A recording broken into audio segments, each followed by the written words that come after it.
Hey boys and girls, it's your boy Yeti. In this Ghost cast, I jumped on Ghost Recon Breakpoint to meet a friend of mine. He goes by the name of Andrew X4C. I joined him on a hike through the mountainous area of Aurora? No R in between O and A. Aurora. We talked about the game, of course, and I had many questions a noob would ask regarding the campaign and especially the raids. I hope you will find it interesting when we go into deep on topics, and maybe you find something that will spark your interest in this game, either as a new player or returning player like I am. To be blunt, I had mixed feelings about this game on release, and it kind of soured my experience overall.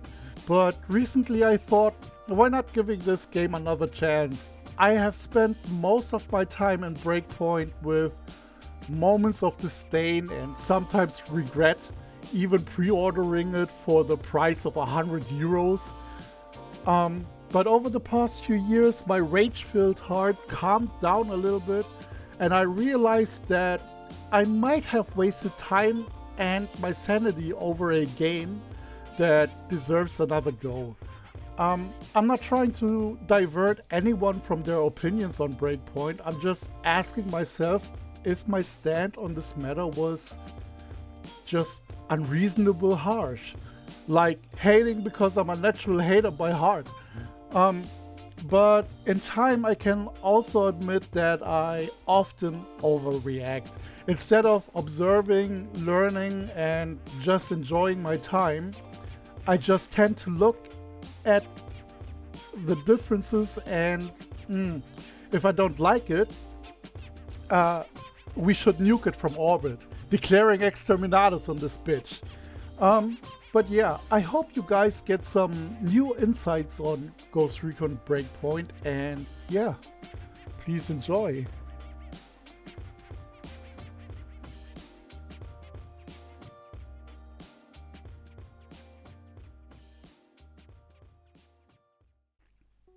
All right, Andrew.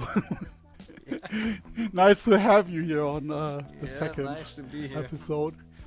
And first thing I wanted to tell you is I admire your hard work for Breakpoint, but you also should know that I am biased towards Breakpoint. I had a hard, let's say a hard experience when the game was released. So it's a difficult relationship between me and this game. But was it because of the bugs or was it because of the playstyle that mostly because of the bugs. I was fine with the gameplay mechanics itself, but I had a major bug going that in the very first hours of the game, I believe 5 hours into the game, I was live streaming it as well. I stumbled over a base in the middle of a swamp area or a river area, whatever. And I thought it was just a random base with, loot and stuff. But then a cutscene started where I saw Walker going into a basement or into an area. That base, okay. And then, but the game didn't stop me from entering the base. I followed in, and I had at that time, I thought I had a mini boss fight with Walker, and it was just a small thing. But nope. Walker got, terminated. Yep. But the game was still going on for me, the whole campaign. So when I continued all the main stuff, Walker was alive again. Yeah, this part was really weird for me because it seems like this was intentional. Yeah, so if you you could even possibly, if you have better gear starting, you could possibly even kill him on that starting area where he killed Weaver, I think. Yeah? Oh, yeah. It was fairly possible to just take him down. Yeah? So it seems like that was intentional, but yet some cutscenes they forget about it. Yeah. So it is it's a mixed feeling. Yeah. For me, Yeah. I did it in the order because I didn't know. I wasn't exploring really. I was just following the story. Yeah. So I didn't experience most of that. But yes, later on when I did another playthroughs, that definitely was something weird. Yeah. Yeah, so this is why I have a difficult relationship with Breakpoint. Yeah, many of the bugs in Breakpoint were in co-op sessions mostly. I have a feeling because when I started playing co-op, I saw things that people were complaining so about. Yeah. In single players, yes, this was this kind of hiccup with the storyline in Walker. But otherwise, I didn't feel like the game was crashing on me constantly. Yeah, there are other games that like crash in the middle of it a few times. But Oh, this did it one crash wasn't. a couple times for you in the beginning? At the beginning, yes, I think it did, but I think I encountered those crashes mostly in co-op. It wasn't single player. Later on, yes, of course, it happened a few times that it just crashed, but yeah, I have a feeling that it's related to maybe it's related to different things because over the years we've learned to know certain bugs like in raids when you're swapping weapons or even doing preset swapping or doing what we call an ammo exploit to get more ammo, which is related to preset swapping, then the game tend to crash. Yes, and that is a known thing, so that wouldn't be a multiplayer thing. On the other hand, I haven't seen it crashing in open world outside of the raid. Yeah, me neither.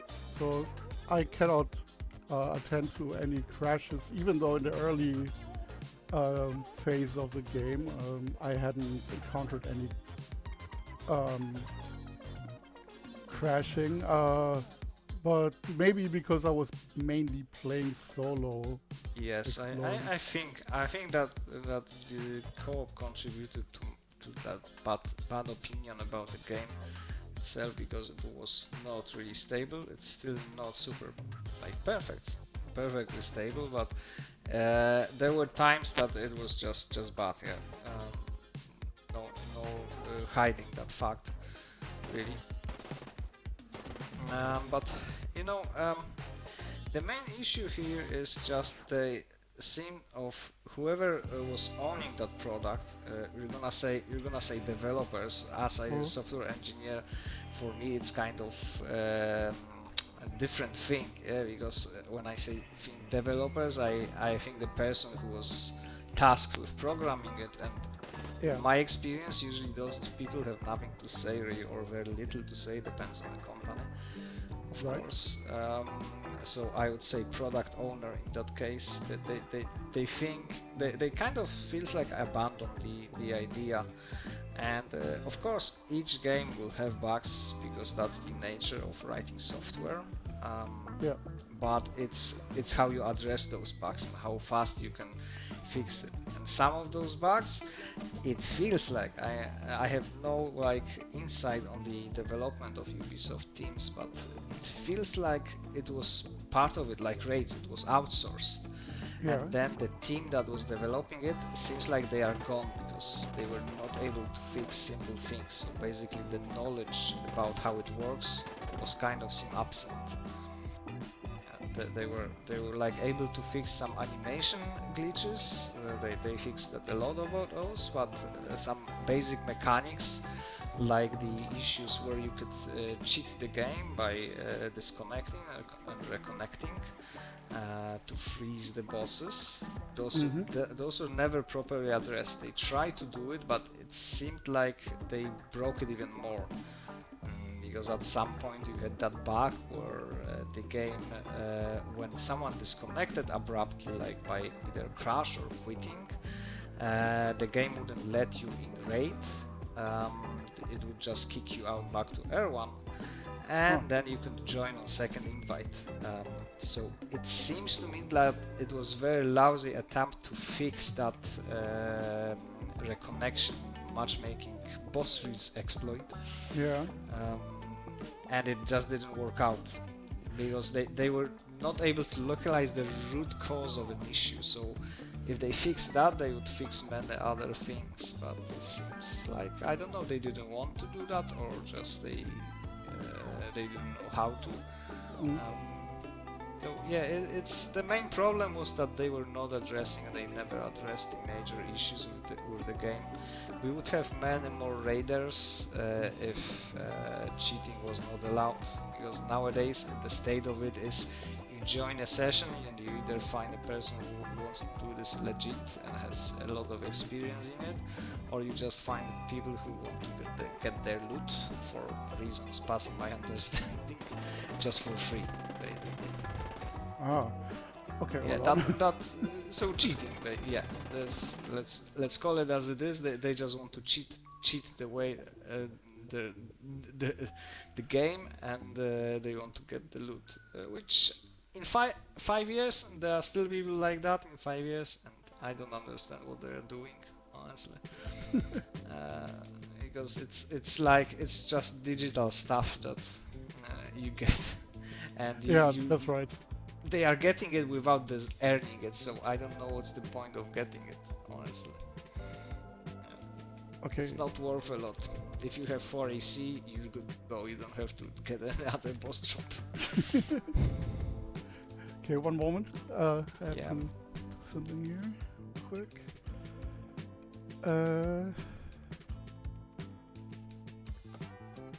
Shit. My clock is a bit off, but...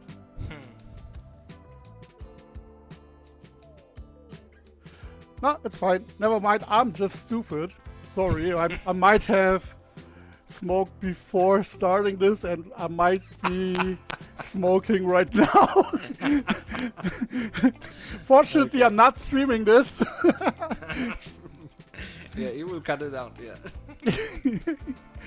No, I'll leave everything in. What you mean cut it out? I'm too lazy to cut Yeah, that's anything. probably the best part. All your viewers want that content. Okay, so shit, we went really into deep right from the get-go. When I start talking, man, there's no stopping. And I really want to go into deep with you there, but I think it's better when we start off with some general questions first. But we will pick up on that topic later again, because I find it really interesting, especially since you said you are you a software developer? Yes, or okay, a programmer or whatever? Games, yeah. No, but you know ones and zeros. Yes, I know ones and zeros. Okay, so this is why I would like to pick up on that topic later, because for me it's a really interesting stuff, and I love background knowledge on things that I don't understand, but I try to. But let's start off with some general questions first.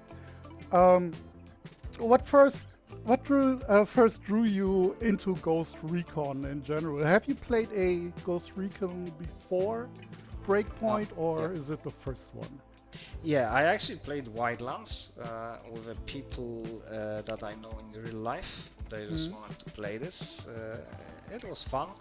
There was a bunch of us, probably more than 4 at some point, but we somehow never managed to get everyone together in a session. However, yeah, I played with my people from that I know from work, that I know from outside of work, well, maybe my previous workplaces. So that was a group of people that I just wanted to play Wildlands, and we finished it. It was fun. We never went into PvP aspect of it.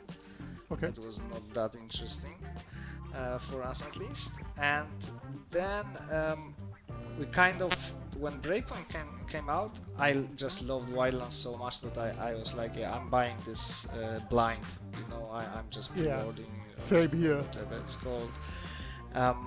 And they saw the reviews about how buggy this game is and so on, so they never joined. So I played for like half a year, just alone.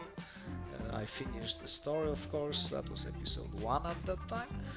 And I just played faction missions, and eventually I just wanted to get the group that we were doing this. We were kind of platinum trophy hunters, yeah. So every game had to be platinum.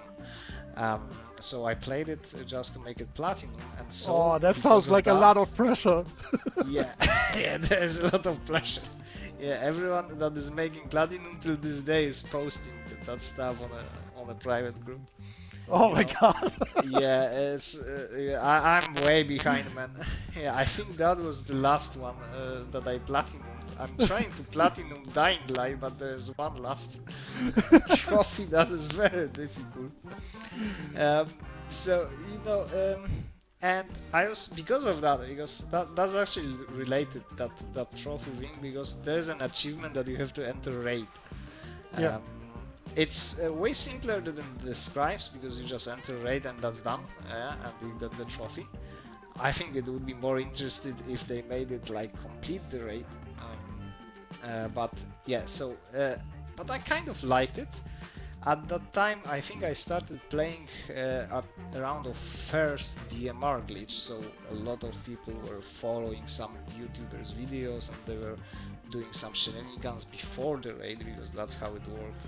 Can you the first one. Yeah, can you explain me the DMR glitch? Yeah, Quick. so the essence of it is you have a DMR like MK14 Assault, that's a designated marksman rifle, and it has a lot of firepours if you load out sharpshooter's special ability, armor buster rounds. And people, by doing some tricks, it's still possible till this day, but it exists in a different form. They were able to do some tricks to their weapon, so those armor buster rounds damage, at least, it stayed on the weapon. So you basically, what happened was you loaded into the boss fight, you aimed at the weak point, and a few shots and the boss was done. So that's how people play. A lot of us played like this. It's nowadays it's a bit shameful, honestly, because this game is very easy. Once you put some initial effort into understanding the boss mechanics, it's very teamwork, it's very like team coordination and support and communication game. That's why I love it, especially the raid modes. So I can perfectly assume that you prefer playing co-op over AI. Yes, I definitely. This is when I joined the first raids, even though we were using that DMR glitch because I just didn't know better. It still was the most fun aspect of gaming was communication, meeting different people, and working it through the game, and exploring it. I was never at the very beginning of the raid.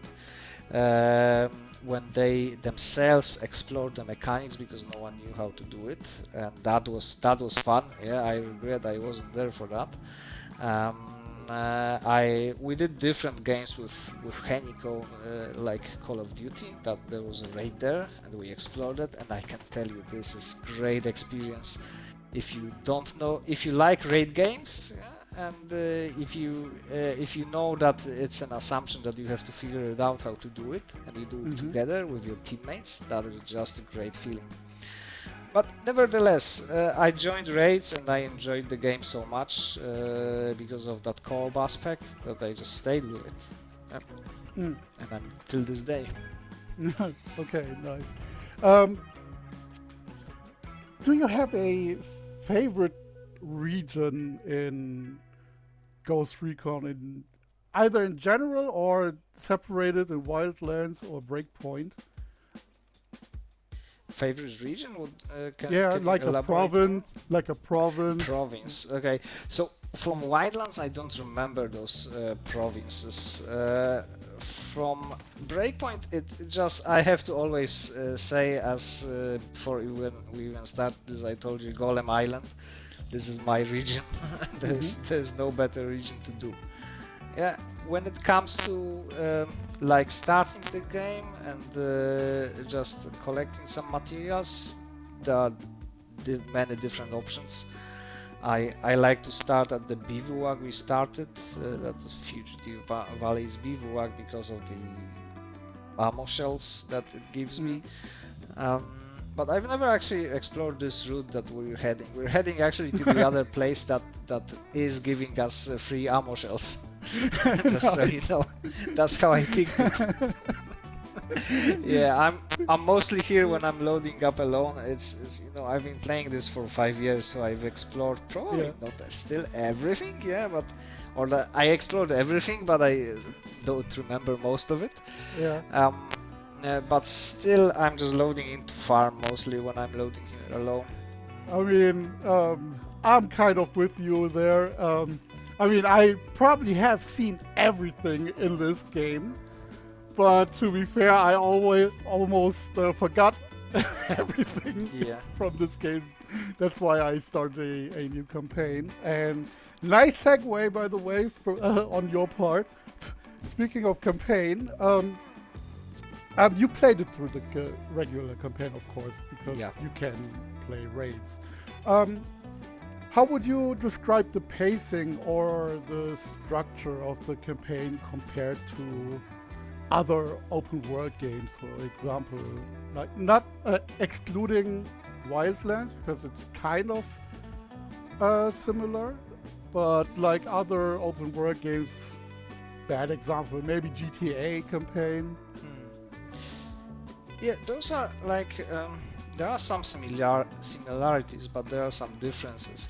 And it's interesting that you mentioned Wildlands as a similar one, because I would say what Breakpoint offered, well, Wildlands, it was just conquering provinces, and you were doing some things in provinces.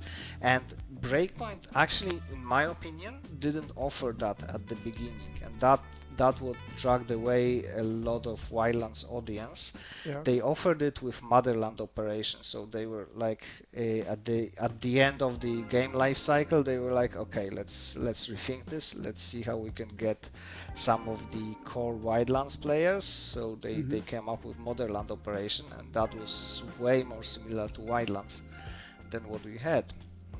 But when comparing to other open world games, the mechanics is kind of similar, but I think the story was quite linear. Yeah? So you had to go from mission to mission, but you still had to like visit different places to start it. So in that way, it's similar. Other open world games, you didn't have that much of a choice, as far as I can remember, when it comes to the outcome of the events. Basically, you're gonna kill Walker no matter what. Whether it's at the beginning of the game or if it's at the near of it. Fun fact, if you kill Walker earlier, the last mission is kind of simpler, because you have to do it in this. Yes, you have to do the last mission of episode 1. You have to do in the same room, so there is no Walker there. So you just walk up there, maybe kill some enemies if they are there. Okay, so the mission. So I had it easy then after I killed Walker. Yeah. That's another way to say that I'm a noob. Thank you.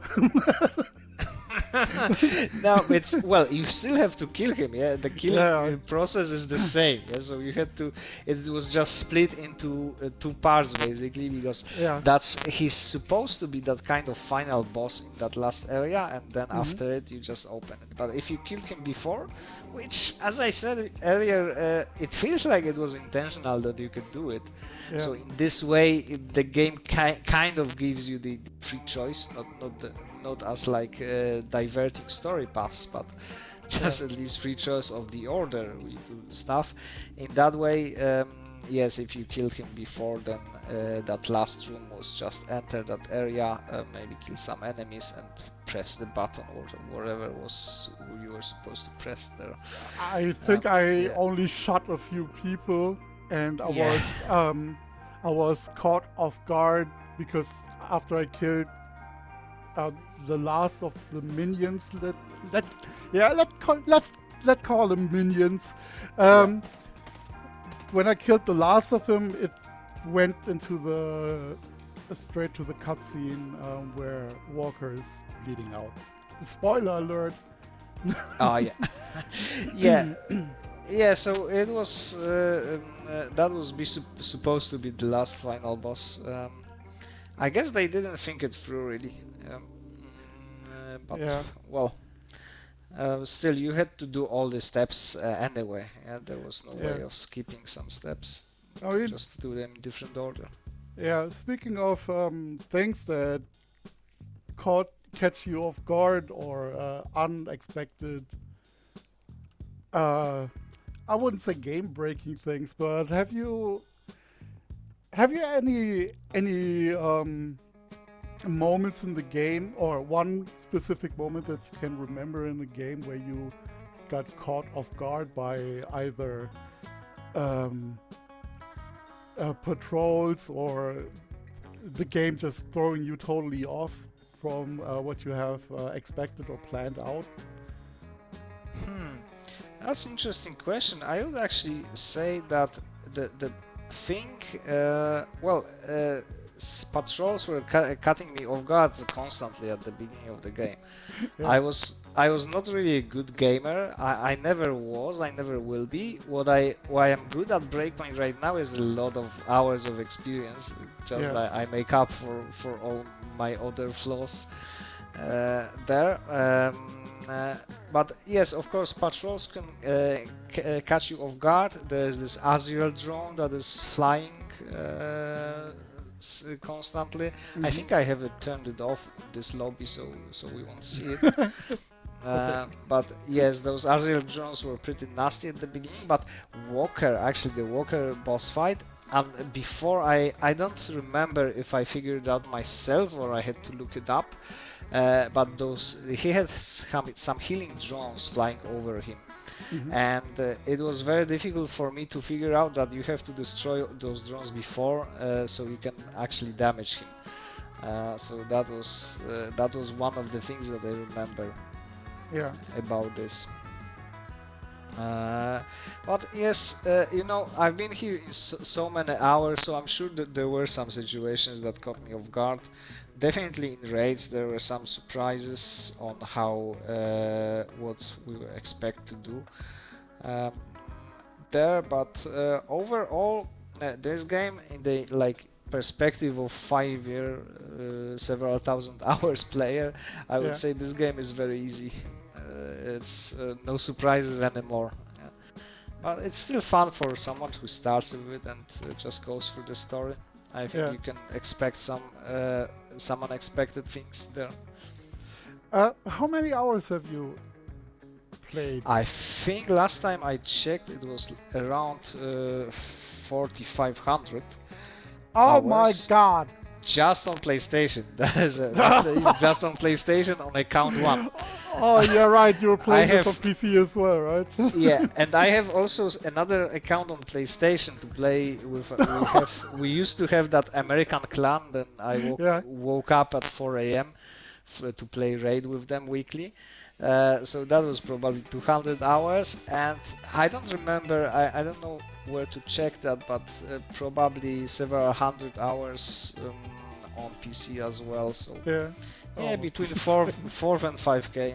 It's a bit crazy.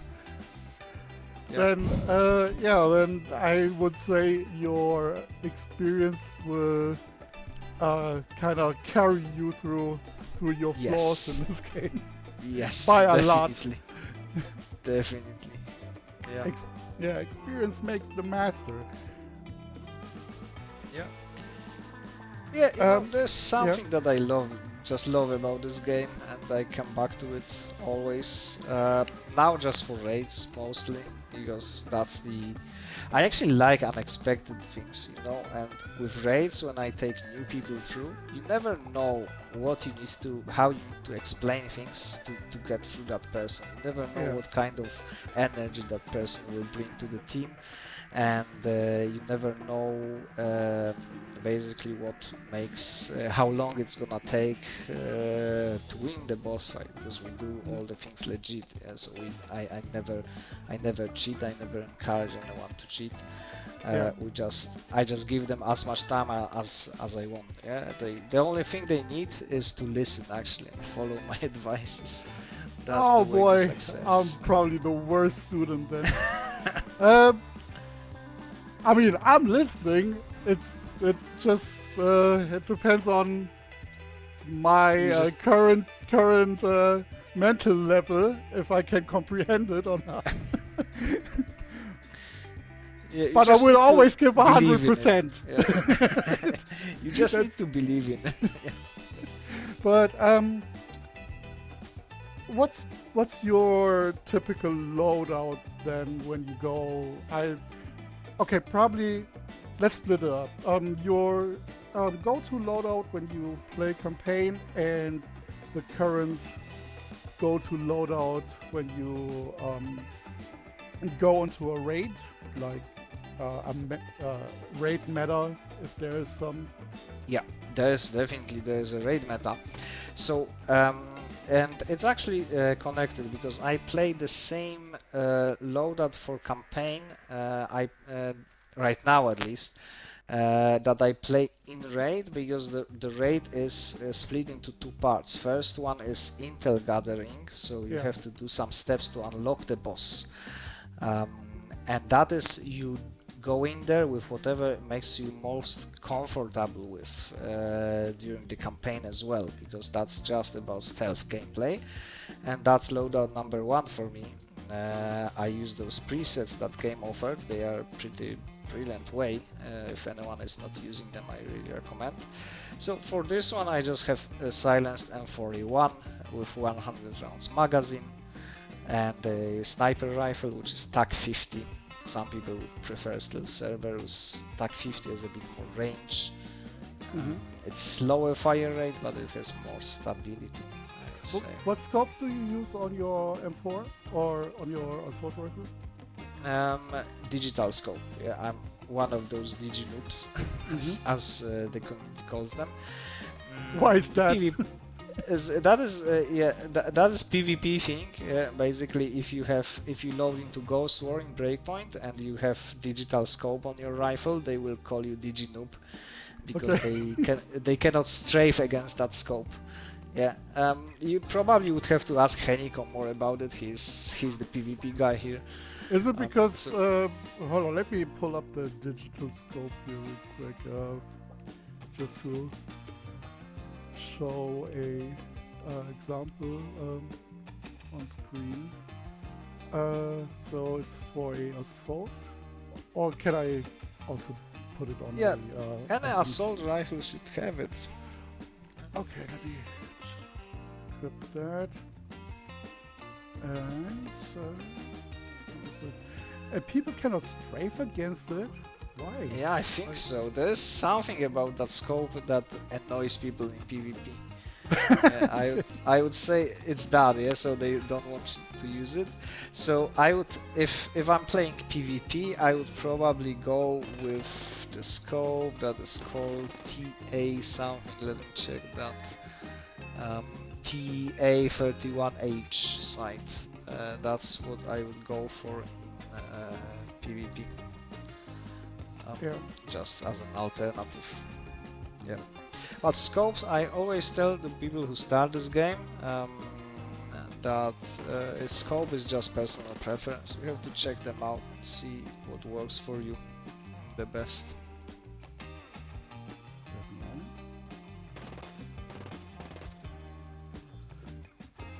Okay. All right. Yeah. Please continue about raid meta.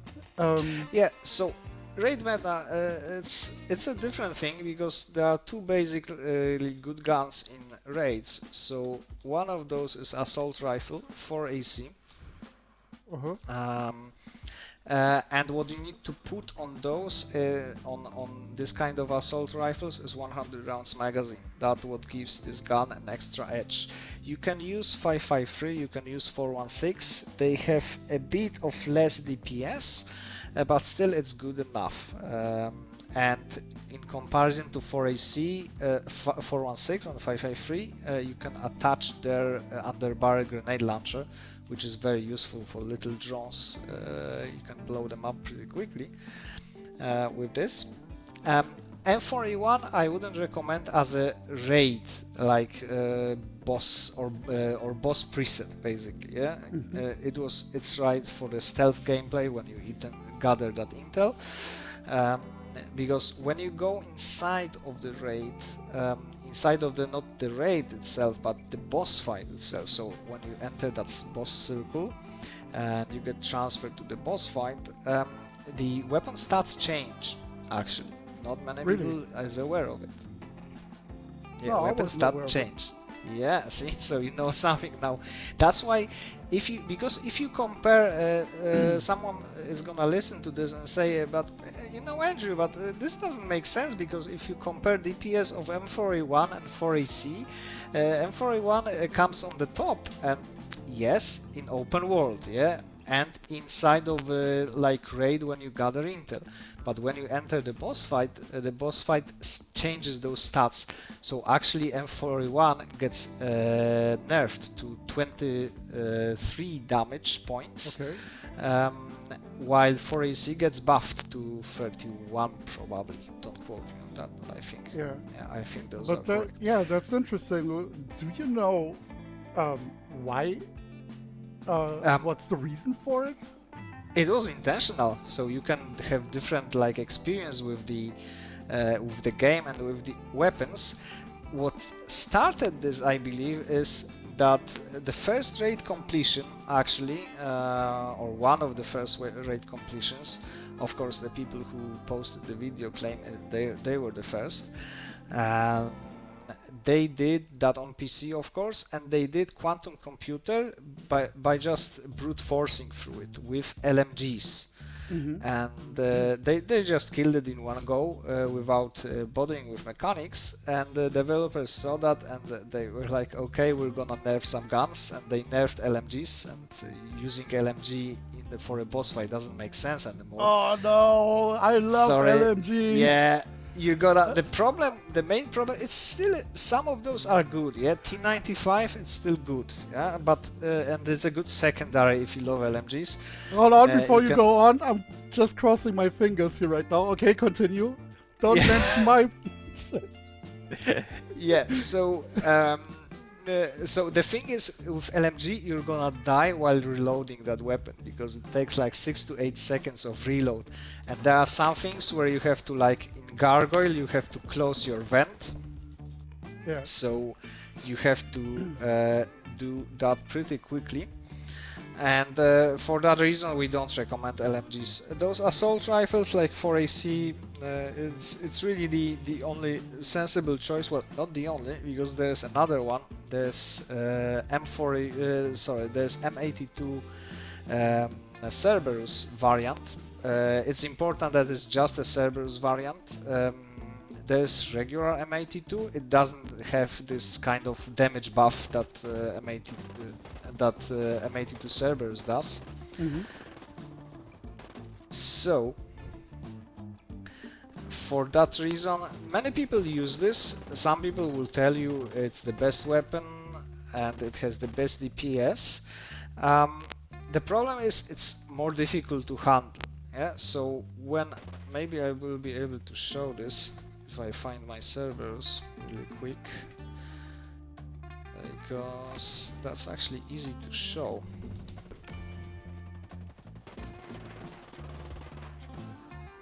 Okay, there it is.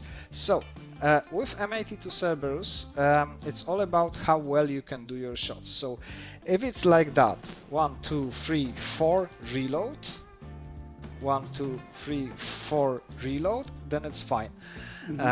The thing is, all 4 shots have to land on the weak point of the boss. Then you get the damage that you'd want. You have to reload after 4 shots, so 1 in the chamber or something in the chamber, not necessarily 1. It can be 2, because it just is faster. Yeah, and it applies to all weapons. If you reload with something in the chamber, it is gonna be faster than when reloading on empty. So that's one thing you need to know. Second thing, I see a lot of people who were told that this is the best weapon to go into the raid. Okay, and, hold on. Let me equip that real quick. Yeah. Just for demonstration. Which one is it? Cerberus? M82 Cerberus. M82 Cerberus. I think I only have a regular Yeah, so there we go. I got it.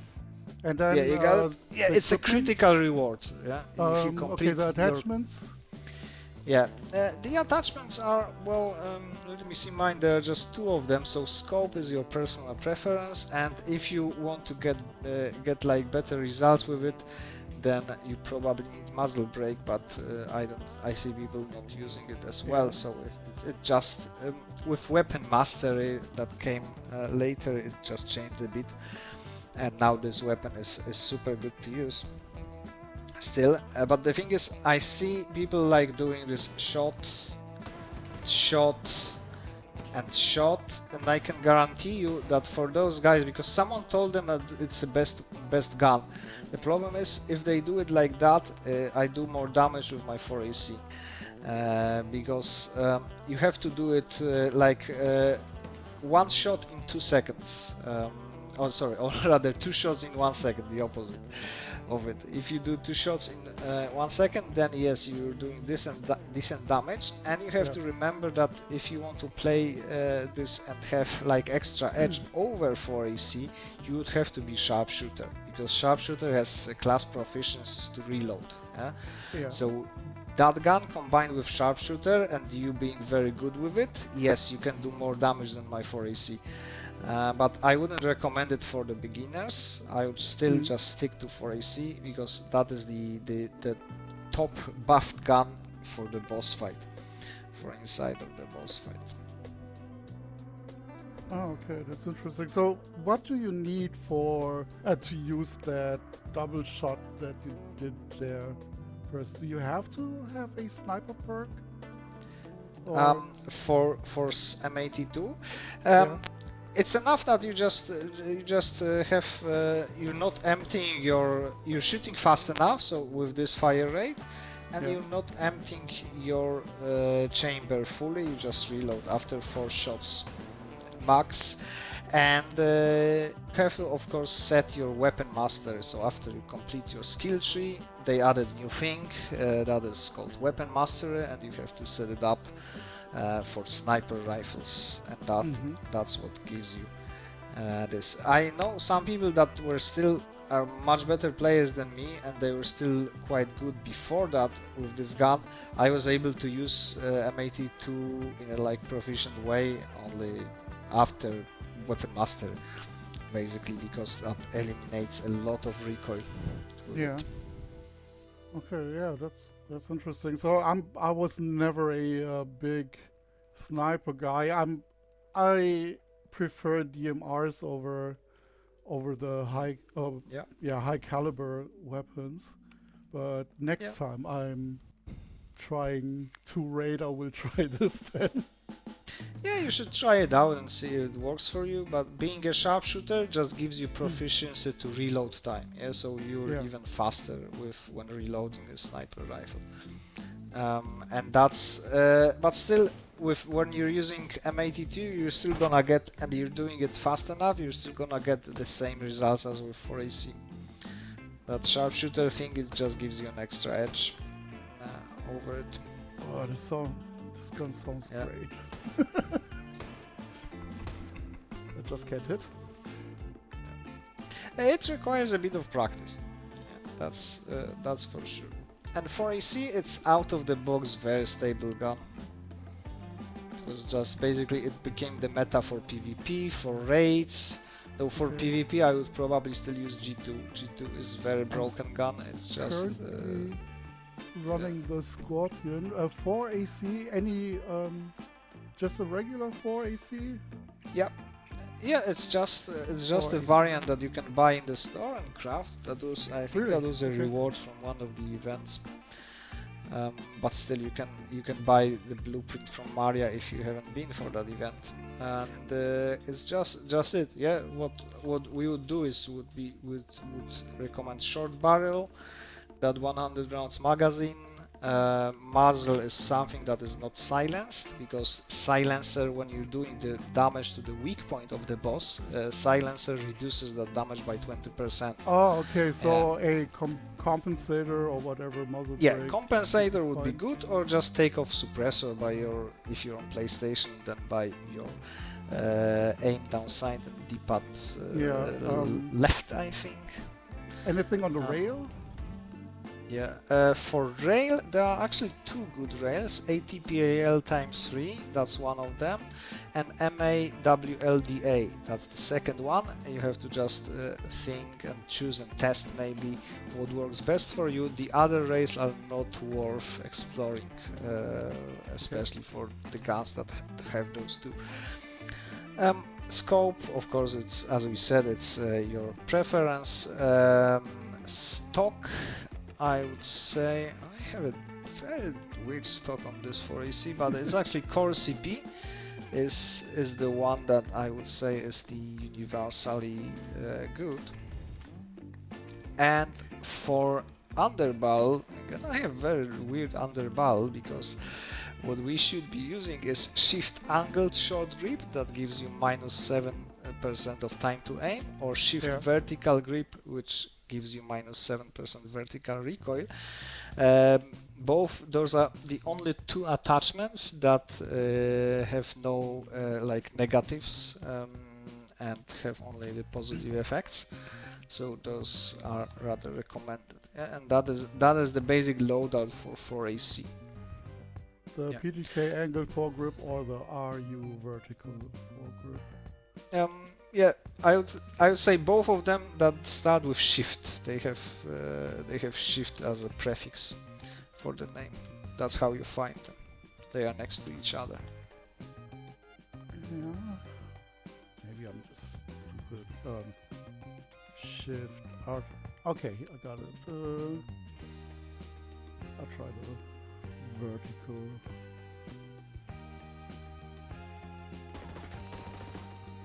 Wow, that's almost no recoil. Yeah. See, that's what I'm saying. Oh wow. Okay. Yeah. And surprisingly enough, the AC4 was already favorited, probably by myself, but I cannot remember when I did it. Yeah. It's a meta, definitely.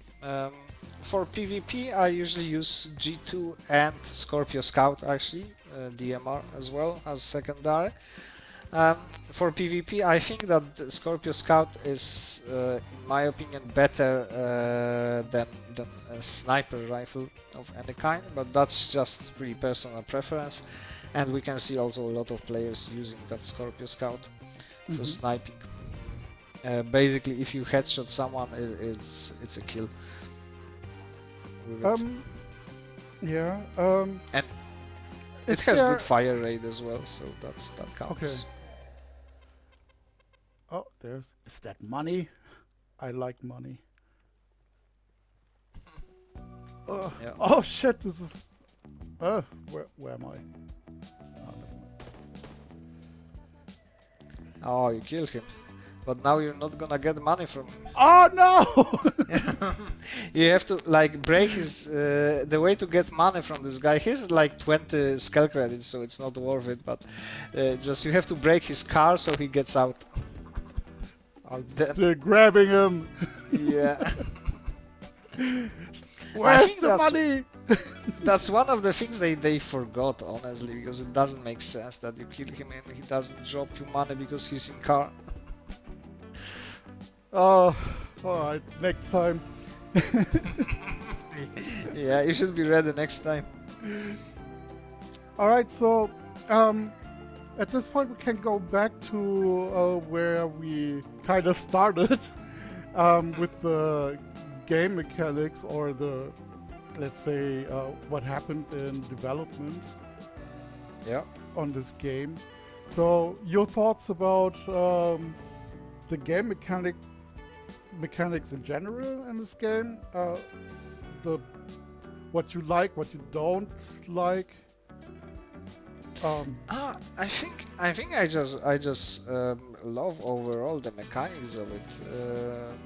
It's actually quite. It's not that complicated. Yeah. The interface is clear for it. The way you like swap weapons, reload weapons, it's fine. And that's just general thoughts of it. I don't have like this kind of more inside gamer of played 100 titles and I can give you hint what's better or what's not better. But you have played enough games to maybe think about a game mechanic, for example, a game mechanic from other games that you would like to add or would like to have added to the game, or for the next Ghost Recon maybe. That is a very interesting question. So I think actually what comes to mind to me that we have this struggle right now, first-person shooter or third-person shooter. Yeah. We've had rumors about the projects that were being developed for Ghost Recon that were gonna be first-person shooter.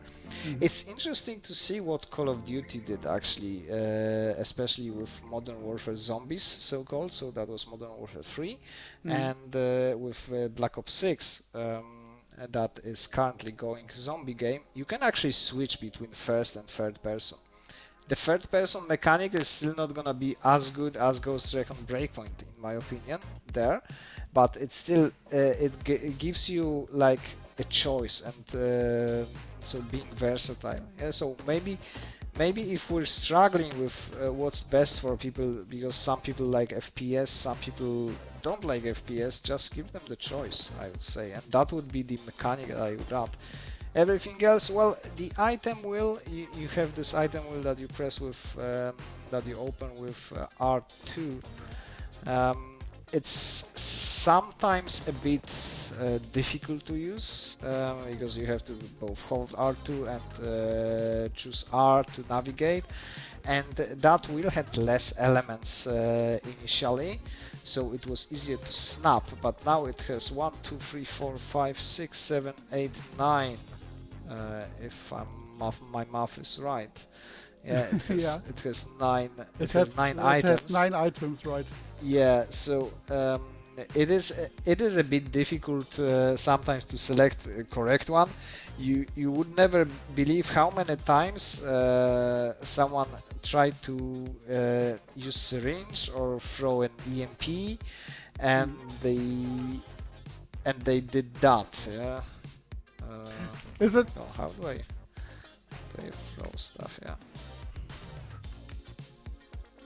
Yeah, and they just did that. I had to think about it for a second. Is it because the icons on the slots that you have over there aren't distinguished enough to? I don't think that's it.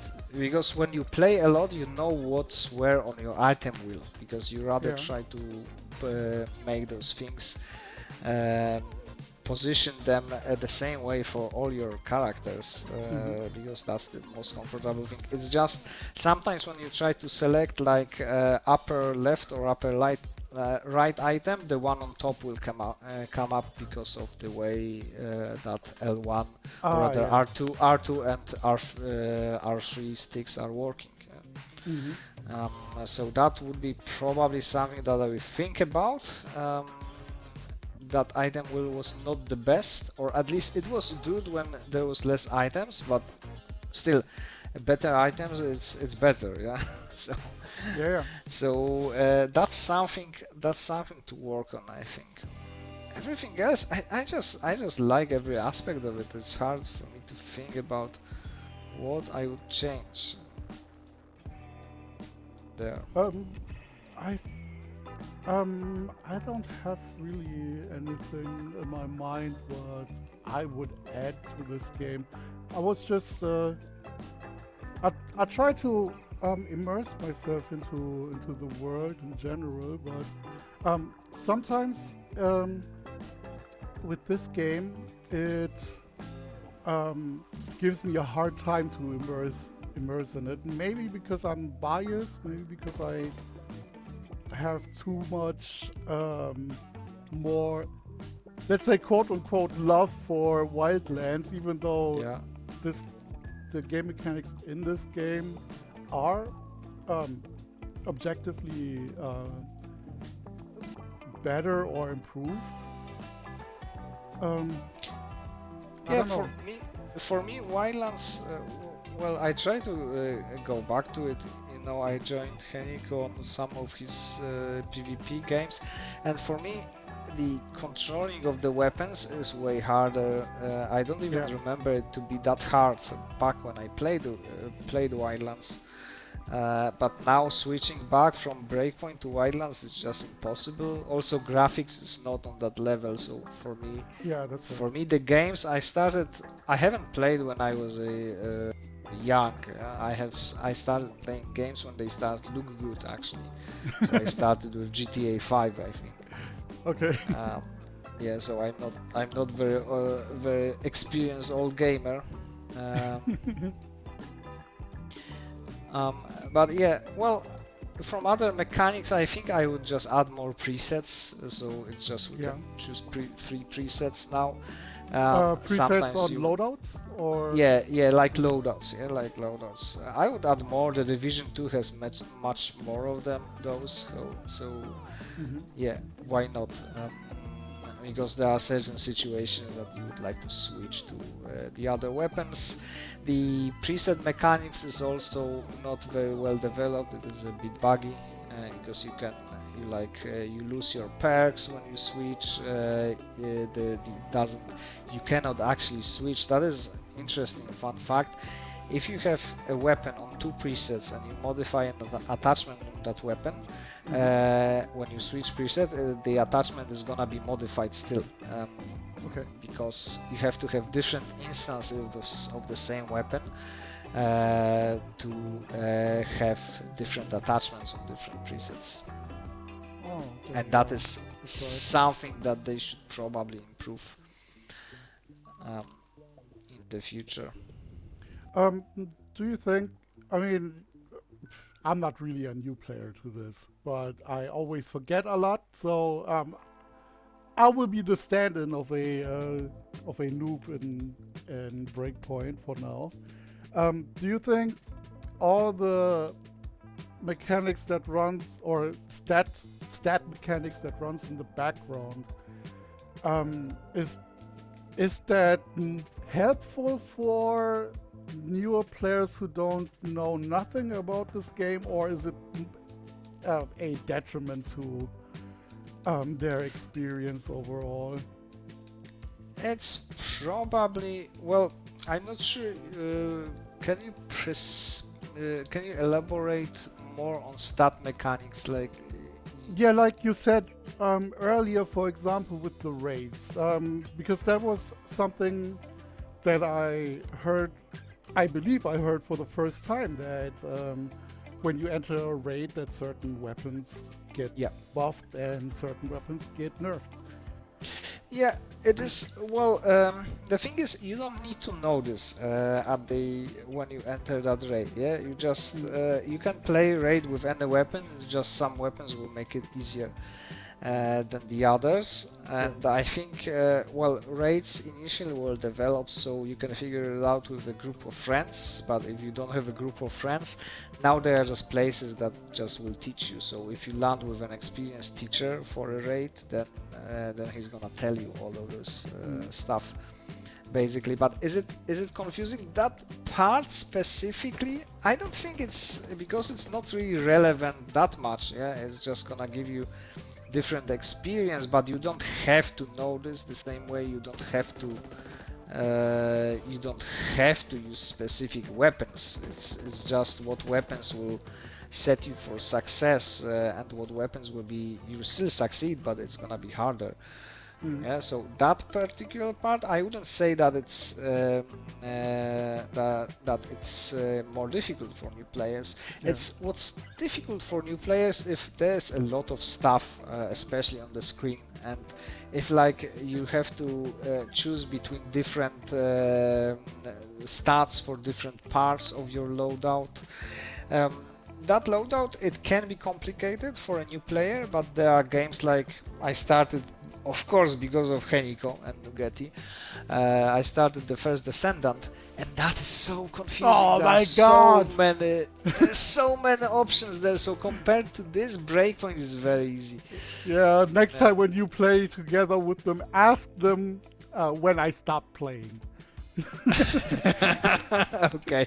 Because yeah, so both of them were dragging me into this game, that game as well, but I got out. yeah, it's like, I think that's the main problem of the new games. It's like customizable. You can do many different things, but for a new player, it should be like dumbed down. It should be simplified. And then you should add extra layers when you're ready for that. Oh look, we can free those guys. They are. Oh, this one is tight. Oh no, no really. Oh yes, I can. I have interaction with this. You are free now, people. Yeah. Yeah. Yeah. So I don't think this game has like, it has an ability now to do immersive mode, and there's a lot of groups, milsim groups, military simulation, Yeah. that do those things, and I I'm think one they of those like nerds. it actually. Yeah, you are. Yeah, I'm playing Armor Reforger and Operation Flashpoint back in the days and Yeah. stuff. You know, there's a joke. You know what I say when they ask me if I do milsim? I say, sorry, I don't do porn. But yes, so for me, this game is actually perfect for people who like to immerse themselves, because if you can remove everything from your heads-up display, and you just don't get bothered. Yeah, sometimes some things might be harder because you're not aware of them. But still you'll be able to succeed, yeah, and you should adjust difficulty level, which you can do also in the game settings, to your like own experience, yeah. So if you're that kind of player that likes the kind of Souls games, when you like when game just destroys you and you like to get better, then yes, you can start with the harder difficulty. But if you get discouraged easily, you should start with the easier one and up that difficulty when it's too easy. Oh, there's one game mechanic in this in Breakpoint, which is I think fitting for the topic we're talking about with the difficulty levels for new players, and that's the sync shot mechanics with the drones. Is it? Do you think it was a good addition to the game, or I don't know. Well, for me, at first it felt like, yes, I feel very good taking out as many people as possible before I even enter any enemy base. But then I kind of felt like maybe it's too overpowered when you have so many drones where you can just mark people first and then get rid of it 6 can or be. whatever. I think sync shot drones were the answer for no AI teammates at the beginning, because we didn't have AI teammates at the very start of the game. They added it later. So yes, it can be overpowering. It can limit your like abilities of doing real combat. So yes, if you enter the base and you just sync shot, you can sync up to 3 people, but then you can craft more. You have 7 drones in total max. You can basically sync shot entire base, and that is probably not beneficial. Especially that I see that in people that I'm teaching to do raids. I see when they do that, I am say, okay, yeah, that's good. You need that sync shot really for the guy who calls reinforcements, because you want that to take him out quickly, so it's super useful in that regard. But that when you're starting to learn the game, I would rather tell use sync shots less, or combine a sync shot with your own shooting skill. So instead of killing 3 and then doing another sync shot and killing another 3, maybe sync 3 people and kill the 4th with your gun. Actually, when you fire your gun, that sync shot will go off as well. But now that you mentioned, for example, marking the guy who calls in reinforcement, I did that when I started out with this sync shot thing. I only marked the guy who calls reinforcements, or any special type of, or any minions who had a special icon above their head. I marked them with the sync shots and tried to get the other regular minions with my shooting skills. Yeah, and that's perfectly fine. It's a good addition to that game. Yeah, but I would just be cautious with when you just sync entire base. It's just no fun, and you don't learn anything by it. Basically. But also, I think it's also a good thing that sync shots are kind of limited also. Yeah, I think, of course, it would be overpowered if you could sync more than 3 people.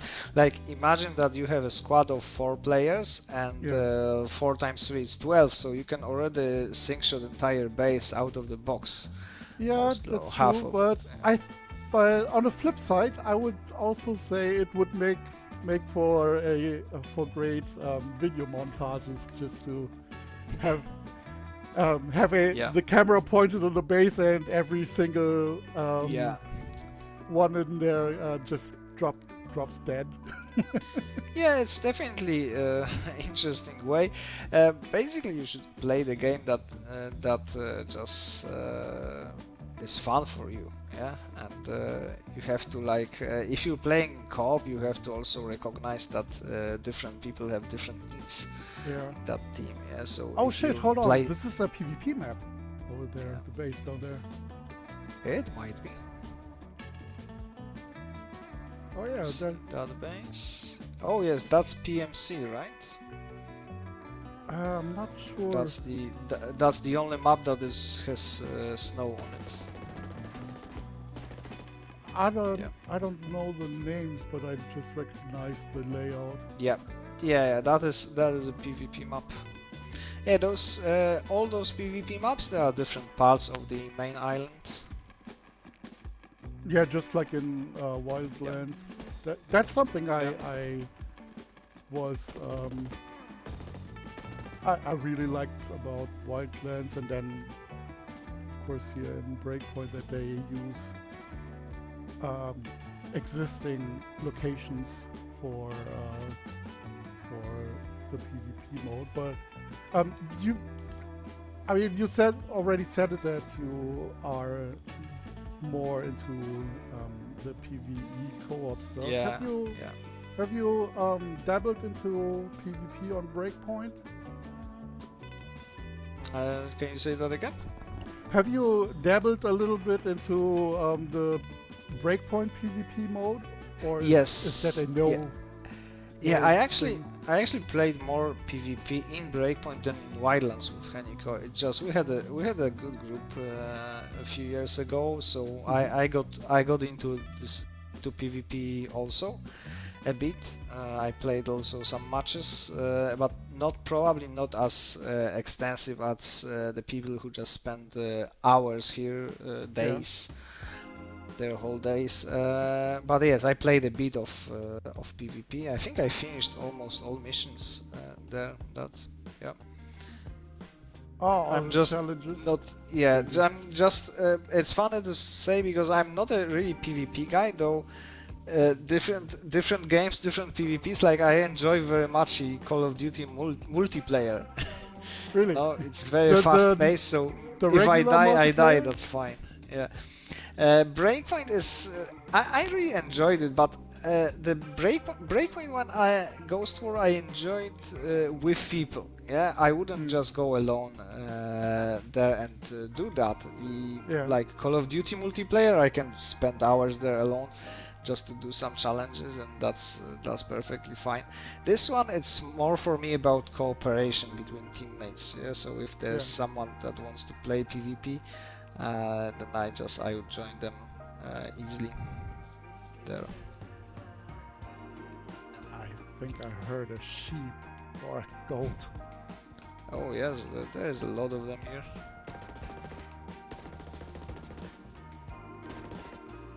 Let's go back to raiding, because this is the main topic I want to talk to you about it. Since I decided, okay, let's start from the beginning on my part. I decided one day when I woke up from a wheat bender, I decided, I'm jumping back into Ghost Recon Breakpoint, start a new campaign, and then when the campaign is done, I'm doing raid stuff like a real gamer, like a real pro. Yeah. So, what I want to talk about you on the topic with raids is, I have seen your live streams every now and then when you were teamed up with a pre-made squad or with students. What made you starting out even doing a live tutorials with new players? What was the initial jump point or reasoning for that? So that's a very good question, because I started YouTube with Breakpoint, I think. But that was mainly for myself. So I was back when the game was new to me and a bit overwhelming. I just wanted to record myself, and that was the easiest way, just to see what I did wrong there and to see what I can improve. But well, somehow we had interesting community, so somehow I got like 100 of subscribers. I don't know why. And it happens faster than you can think.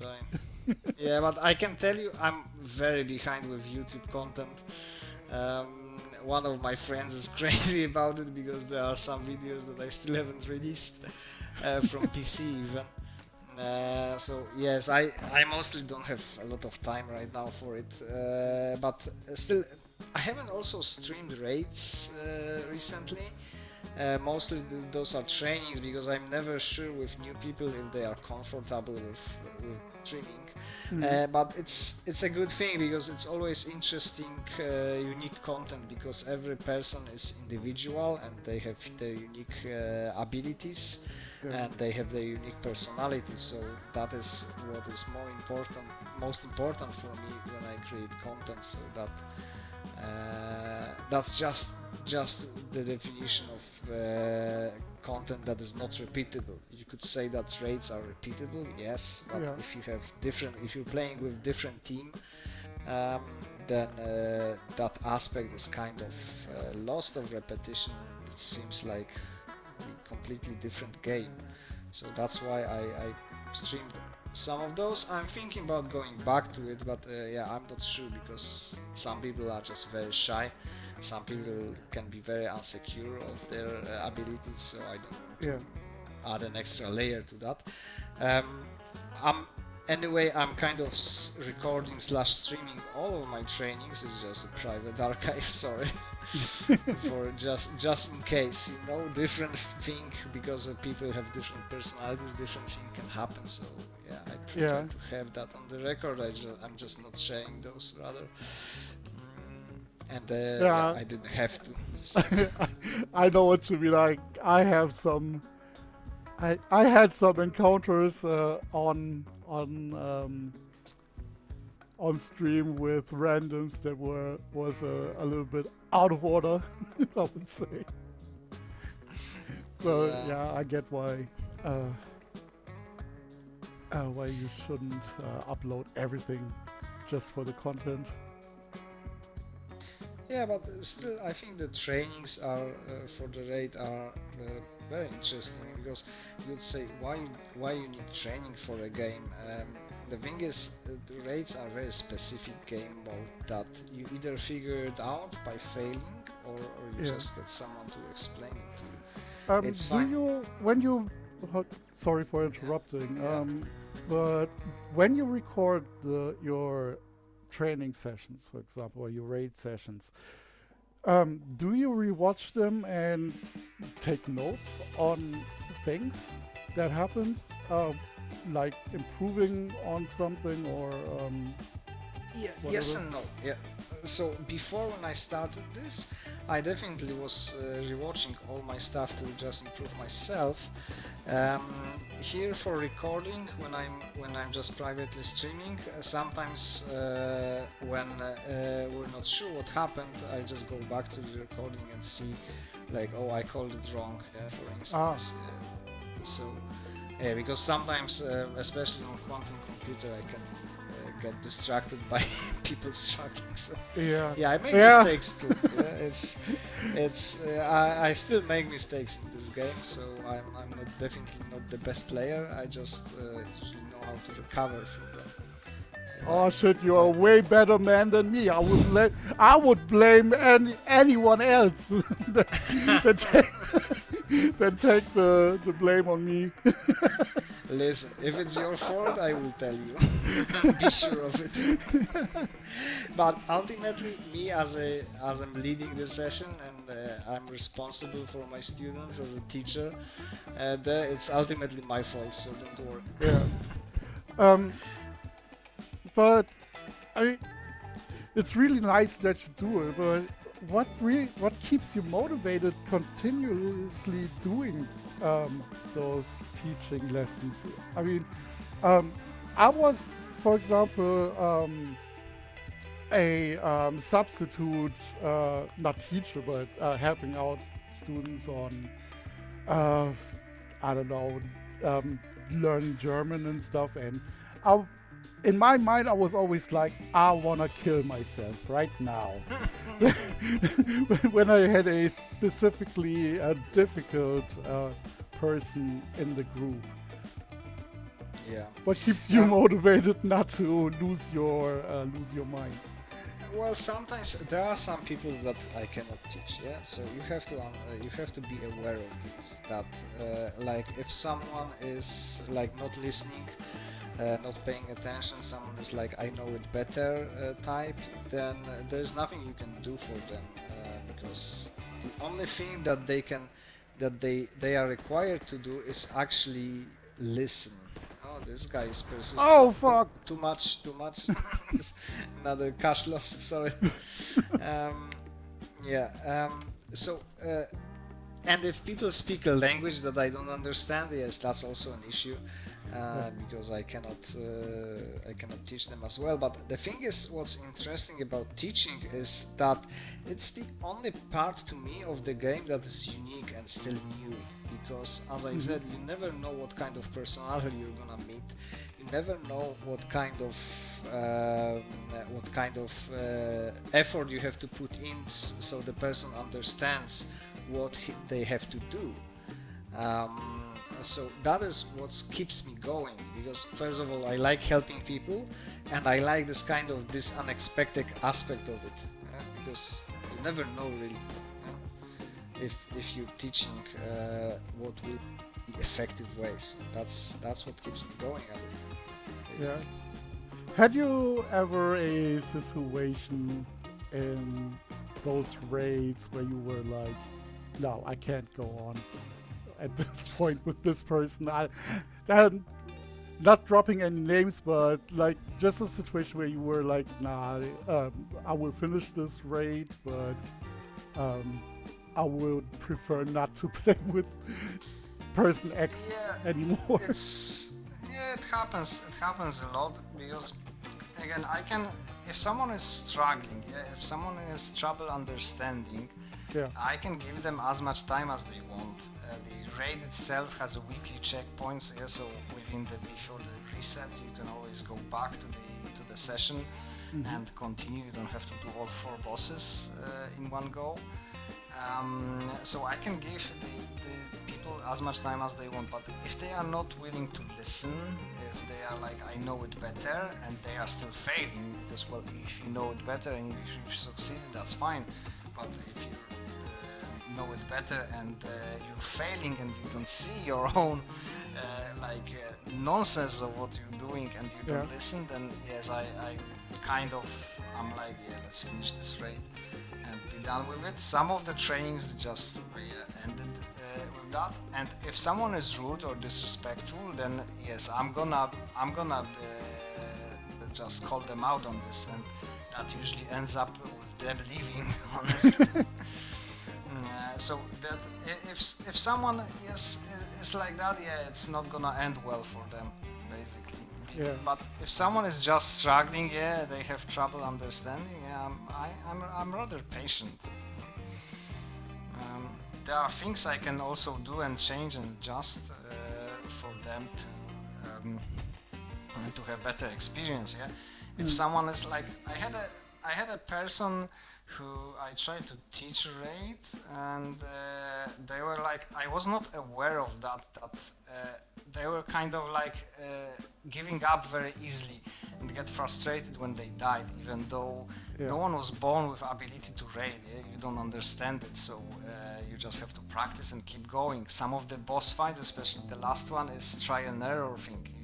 You just go in, you learn some stuff about it, we all die, we all wipe, and we will try again.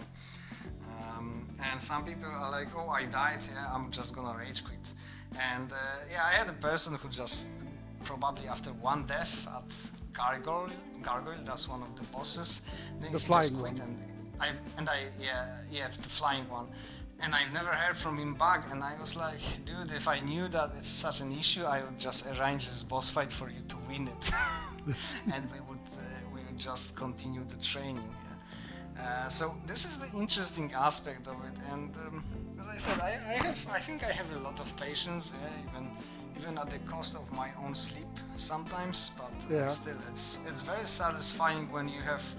Like, I had probably 2 times the case where I had like totally green people who just started the raid, and there was 3 of them, not just one, because it's easier when you have more experienced players in the team, and they still succeeded it, and it wasn't horrible.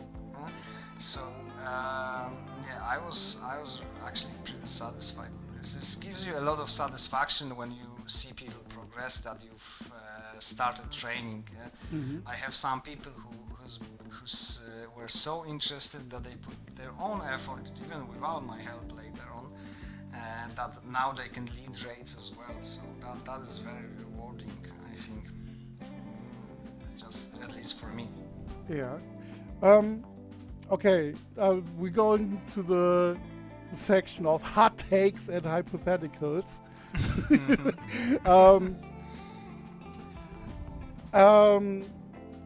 Ghost Recon Wildlands versus Breakpoint. Which one did the overall,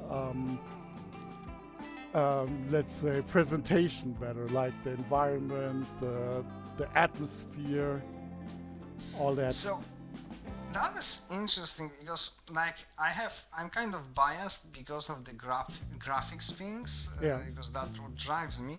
But Wildlands had probably better atmosphere, I would say, for it. It was more appealing to many of my friends, I would say.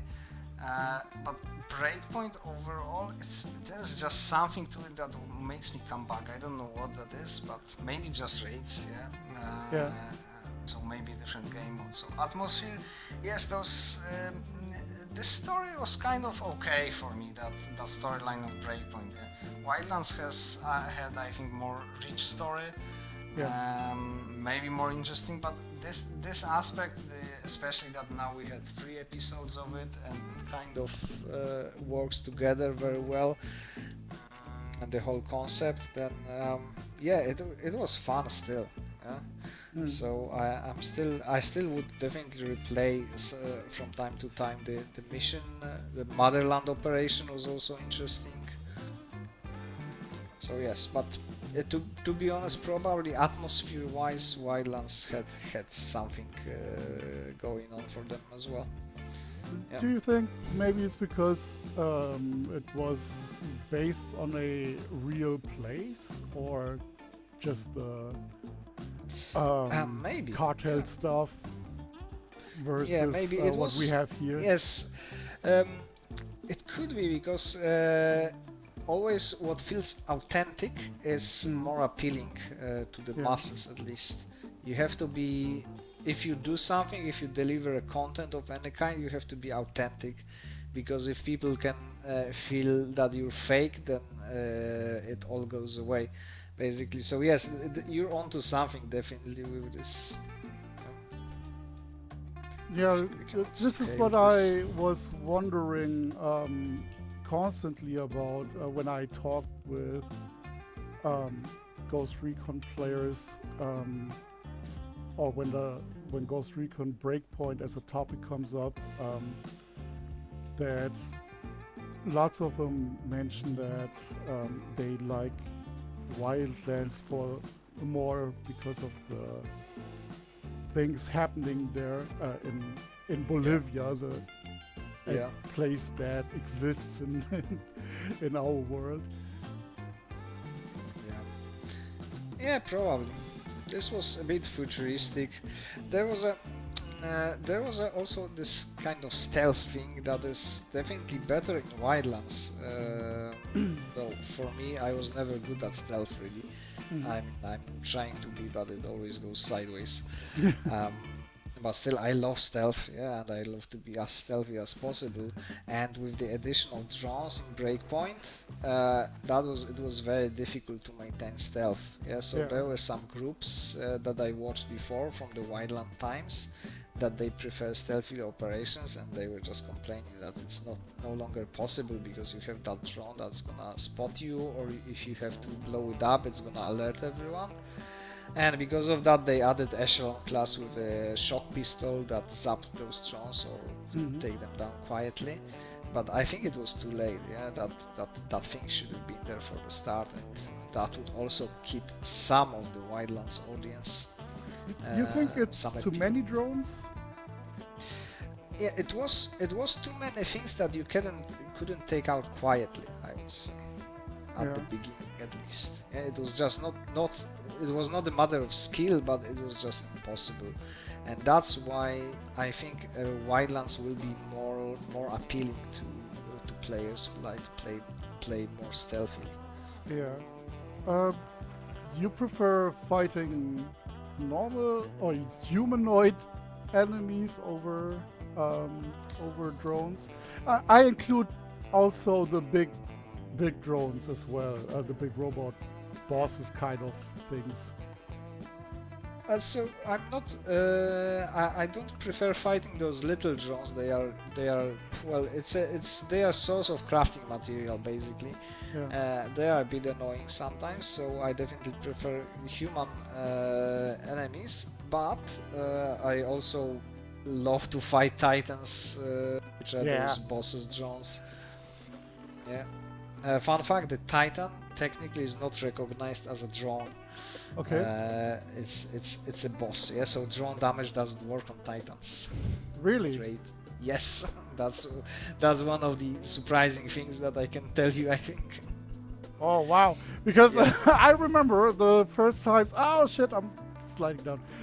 The first time we played the raids when that came out, I was equipping stuff that deals more damage to drones, and I was assuming that, of course, it must deal more damage to bosses by then. And that is like a correct assumption, but it just never worked like this. So we were also testing this extensively, and we just didn't see any difference. So even some perks like Sixth Sense, it said that less against raid bosses, it was almost nothing or nothing against raid bosses. So they either changed it like in between with some update, or that was never really properly implemented. Yeah, so it's supposed to, I think, work, but it never did. Yeah, so any kind of drone damage, we don't overall in extensive testing, we don't just see any difference. So it's just a waste of a perk basically, or a roll on a weapon. So okay, note to myself, not equip any extra damage to drones. But against the little drones, like those ground drones or flying ones, yes, of course. That but works. to be fair, they are pretty easy to take out. Yeah. It only takes 3 hits or not even. Can we climb up there to get to our... I think we cannot scale this. We just have to go around. Yeah.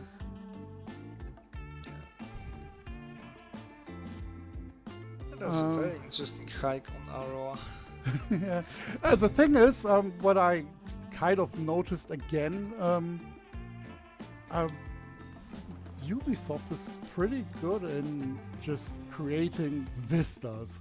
I was noticing that when I also on Wildlands the other time I was recording the first episode, that just the view of the landscape is extremely well made. Yes, but again, comparing Wildlands, like I think on Wildlands using either walking or using cars was more appealing. Here you can see we have this big mountain that we cannot scale, and chopper is the natural choice rather. I think that's the aspect that also was more appealing to Wildlands player. That's like it's difficult to walk. Wildlands was better, what I'm trying to say in that regard. Yeah, but the views are still stunning. I mean, when I look especially on PCs, you know. Yeah, when I look straight north right now to that mountain ridge over there, I know it's something where I can go, and that's always something in games that's something what I like about these kind of open world games, when you are able to travel over to the spot where you look at. Oh shit, this is really nice. That's the drone cannon over there to the south on the mountain. Or that big thing where drones... So those big things, they shoot the swarm drones. Every time you cross those red lines, that's supposed to be protecting the island. Yeah, right. Did that made any sense for you in game wise for the immersion? Why you guys can't leave and come back with a bigger army? It was probably, now that I think of it, it was a bit surprising thing. It was a bit weird thing, like very improbable, I would say. So not that authentic, but in the end you have to realize that that's how they decided to limit the player ability to leave certain areas. Basically, the other games do it like in a different ways, like you just walk and they teleport you back. I think it has some sense to it, though it's probably not very authentic, because you would not be able to get a drone swarm that is able to countermeasure every possible technology, stealth technology that we have, and is we probably shielding from an EMP shock that should take out any of those devices would be very difficult in the real world. But then again, fighting the Titans is not very authentic, so it depends on what you're looking for in the game and what you expect from the game. With realism or authentic things in the game, I make a I look at it like if it fits into the overall story, and as long it makes sense, I don't mind if there are um, 5 feet high drones that or Yeah. bosses or whatever titans, and you try to take them out with just assault rifles and shit. I don't mind that, Yeah. but yeah, I was just wondering, um, in the case of while we are stuck on this island, I never got, I wasn't convinced why Yeah. why we can't leave, and the drones or Yeah. those swarm drones weren't a good enough explanation for that, because you can't fly around with Yeah. vehicles. Yeah. It just would be very difficult to cover the entire area. Yeah. Though brings the memory of that show, that TV show that was called Under the Dome. Mm. And there was a dome that it was just a big sphere around a huge portion of land and air. Yeah, so that was actually more authentic than I think, because yes, you should be able to. There should be some range to those drones here. So yeah, I agree. It definitely wasn't very convincing, but still, that was just a way of limiting the It's world enough. exploration. It's enough to keep the players on the island. Yeah, yeah. Yeah, they want you to stay inside, and play the game. I mean, to be fair, for immersion reasons or for in-game technical reasons, I also would just use the swarm drones for protecting or covering the outlines of the island instead of the whole island in general. Yeah. Probably that makes sense for us to use helicopters. Yeah. I'm just making up excuses for Breakpoint. I don't know. Yeah, no, for me it's fine. Yeah, I definitely prefer this mechanic than over the some kind of artificial spawning back in game if you went too far. Yeah.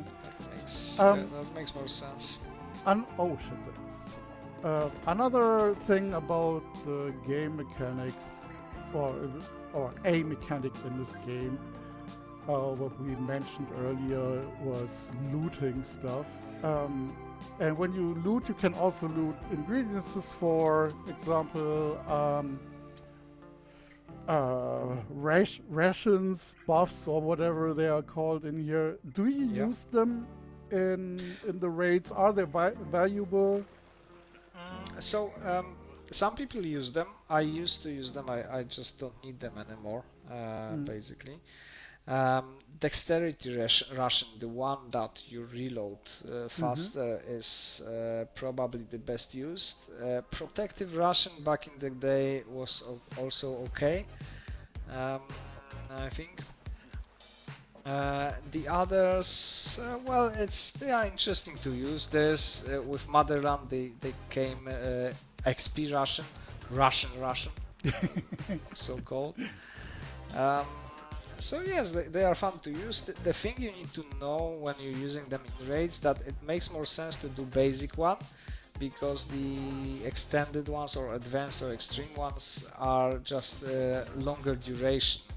Yeah. And the thing is that if you just have a boss fight and you're just trying and failing, every time you wipe, the ration will go away. So it's a waste to use 30 minutes when you can just use the 10 minutes one. So it's gonna go away anyway. It's not really. I mean, it's kind of a time-consuming thing to get those ingredients versus. Yes, it is. The There are some areas that can like make it faster. Yeah, so there are some areas that are more rich to those things. Yeah. So would you recommend those buffs for new players, or is it I would is it recommend something you trying can it ignore? out. Yeah, I would recommend trying it out, but in general, it's not gonna help you that much. Yeah. Just something interesting part of mechanics to see. Maybe you like slurping those rations, so yeah, why not? It's perfectly fine to do that. Yeah, the most interesting aspect for me is still gonna be of the game mechanics itself. Completely going off topic here, Yeah. but is the camo, the Motherland camo that you can get from Motherland missions. That is my favorite item and probably one of the reasons that keeps me in the game. It's just crazy stealth with it.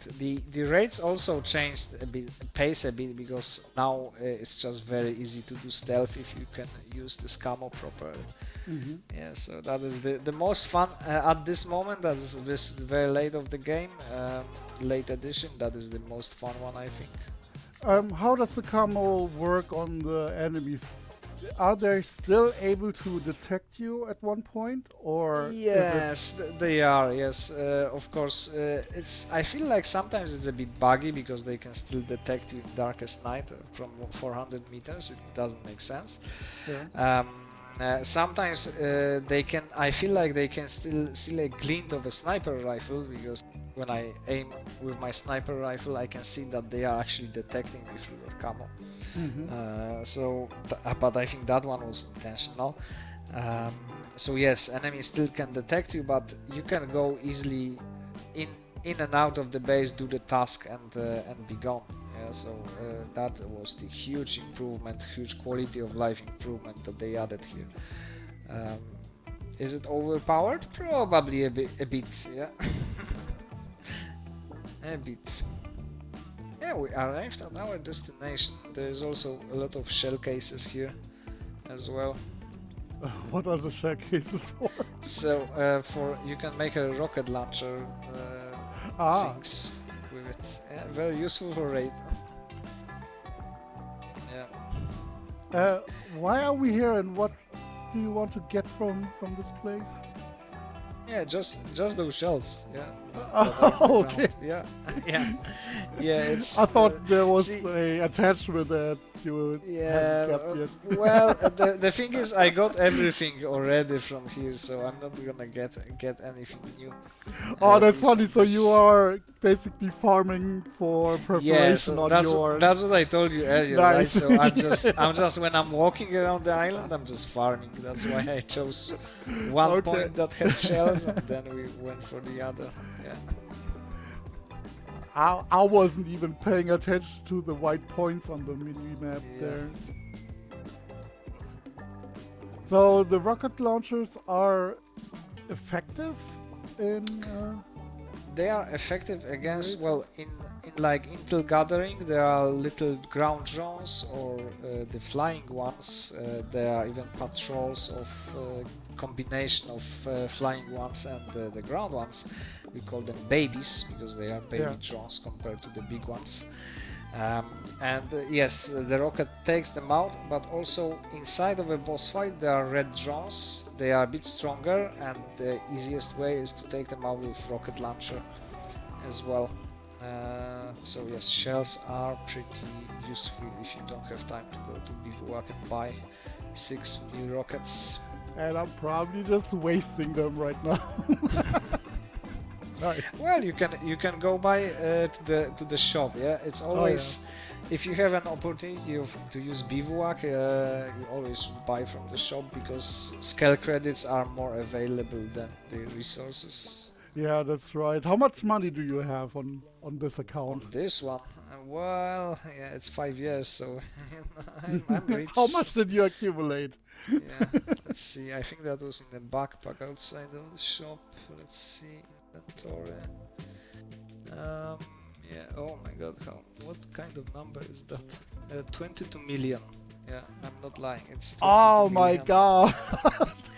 Listen, every raid gives you 10k per boss, and so it's 40k per whole raid for bosses. Yeah. And then we can deduct. So you should ask me how many raids have I done. I mean, I can probably do the math later Yeah. by just dividing your 20 million through 40k. Yeah. But yeah, we are at the end of our journey here. Yeah. Last a very important question for Ghost Recon in general. What's your favorite NPC in the game, excluding the main villains from Wildlands or Breakpoint or both? Excluding main villains. That is, Excluding I the think- main bosses from the Yeah. game. Yeah, I'm trying to think. What would be the most? Yeah, I think in Breakpoint there is that Dr. Cromwell who's doing some stuff with Projectiles and some AI stuff. I don't exactly remember what part of her was, but yes, he's probably one of those scientists. Because I will always, as me myself, I have some attachment to science, so I'm always wanted to be those tech nerds that I never will be. Yeah, so All I right. guess so. Nice. All right, Andrew, thank you for participating. This was very informative. I learned a lot. Probably will forget a lot again, but I will keep on with this game and try to get back into the raiding. Yeah, That if was you really if you cool. want to raid at any time, just hit me up. Yeah, I'll try to Yeah. arrange something. Yeah. Yeah, well, probably. I probably would have you, Haniko, and Nuggetti. We will Yeah. force Nuggetti. He has no choice. I will have all you three and do some raids. Yeah, I think he's gonna be fine when it's you. Yeah, I think he just doesn't like new people. Yeah, probably. All right, Andrew. Yeah. Thank you. Yeah, thank you so I- much. I will also, of course, link your channel in the description for Oh wow, people thanks. to see where they can go to learn stuff. Yeah. And the podcast ends here. And safe. Bye.